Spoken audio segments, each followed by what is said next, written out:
Let's take a step back and ask you, what are some of the meta trends that you've observed in terms of how organizations are using cyber insurance? And I'll ask you a second question as well, too, because I think the two are related. And how has that changed over the years? How has cyber insurance changed over the years, and how are companies using it? It's actually a very good and interesting question because organizations have not been using it as well, or they've not been thinking about it perhaps as much as they should. Insurance, not for all organizations, or to everyone, but for many, it's been an afterthought, and insurance and security have been a little bit disconnected. So, insurance is just kind of there in the background, and you don't necessarily think of that insurance cover and your security spending in one holistic way. You spend what you need to on security, you look at your heat maps, and then you put your insurance somewhere else. You can't really relate your insurance limits to your heat map. A rethink is being forced because insurance is becoming more expensive, harder to obtain, because the price is going up and the cover is going down.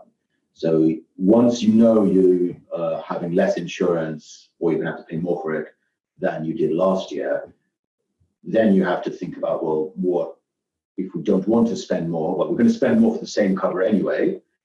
If we want to spend even more to get back the cover we had last year, should we do that? For some organizations, the spend on insurance is becoming equivalent, or of the same order of magnitude as the total spend on security. So should you spend more on insurance? Should you put some of that spending in security? How do you bring those two together into a single package? And there's now scrutiny on that, or there's now much more scrutiny on that question than there has been in previous years. That's actually really interesting.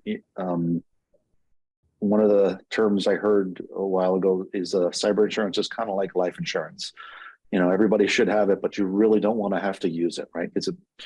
Nobody wins if you're actually making a claim against a cyber insurance policy.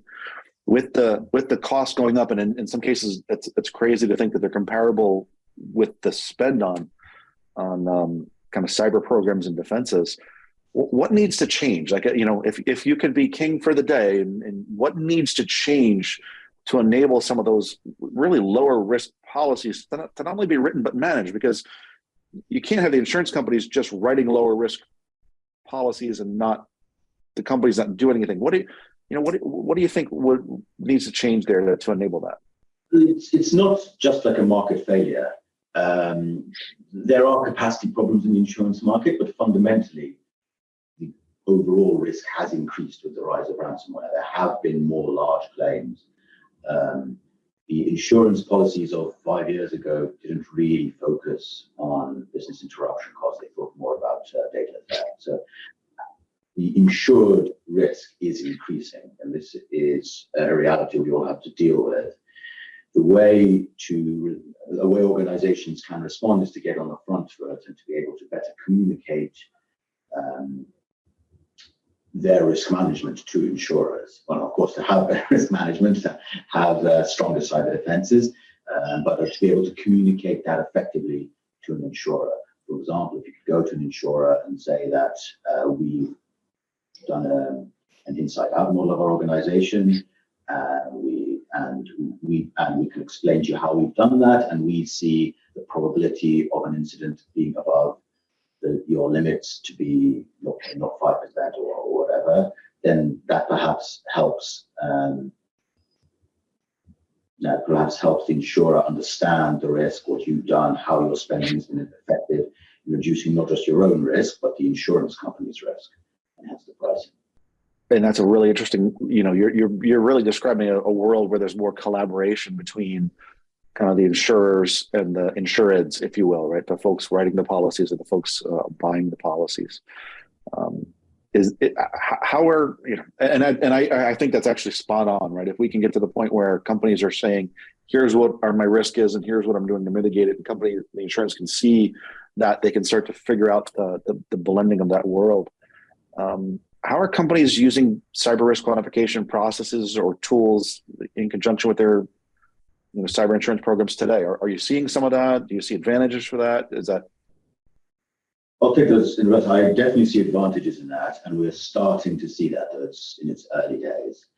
Of course, I completely agree. This requires more collaboration, more communication between insurers and insureds. And this requires them to be able to speak the same language, to understand each other, to trust each other's models, to have verification frameworks that an insurer will trust that a model an insured has built is actually accurate and not just the insured trying to argue for a lower premium. So that all needs to mature. Risk quantification is, of course, a key element of this, as again, the insurers are quantifying risk. They have risk models. That's what they do. They're putting a price on risk.